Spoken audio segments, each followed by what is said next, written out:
Hey everyone, thank you so much for joining me today. My name is Abbey Cabler. I have two last names, it'll be fine. So today I'm going to be telling you guys how to correctly maintain your aquarium. According to the Advanced Aquarius website, 100% of aquarium fish die. In reality, 100% of all things die. But that doesn't mean that we can't help them have a happy, healthy, and safe life while we have them. So to do this, you're going to need some kind of water changing tool. I have a turkey baster just because it was small.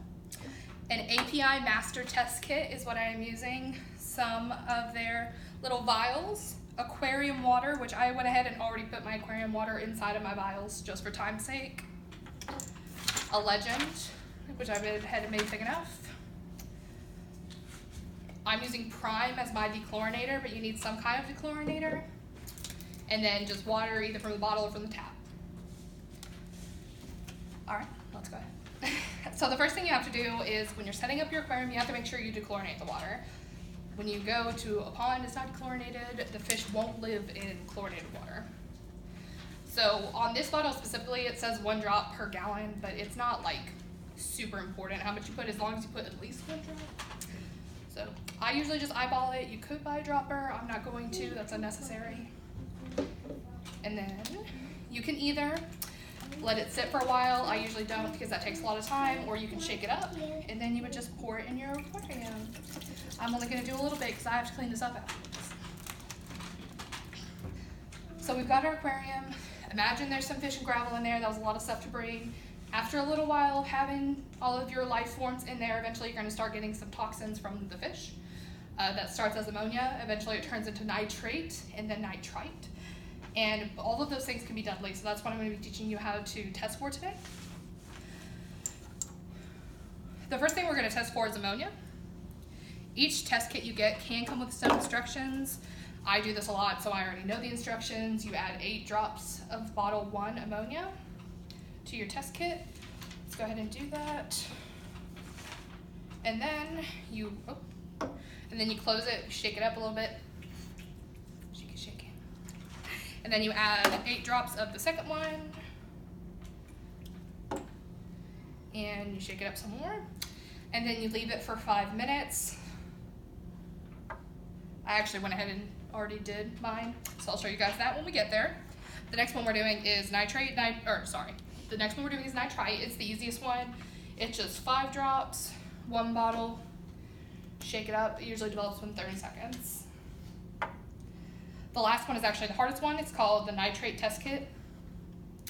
And for this one, there's a lot of little instructions you have to follow. After you put in 10 drops of the first one, you're supposed to shake this for a full minute, like 60 seconds.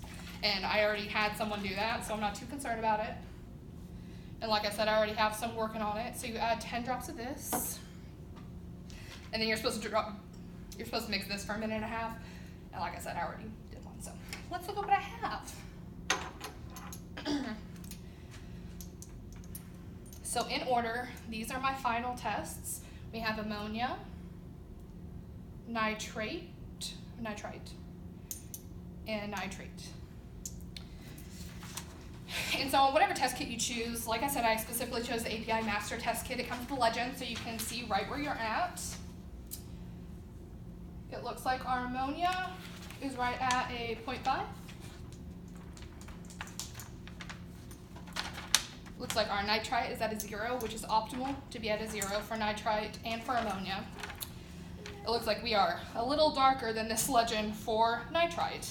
And that's how you know, for nitrate. And that's how you know you need to do a water change.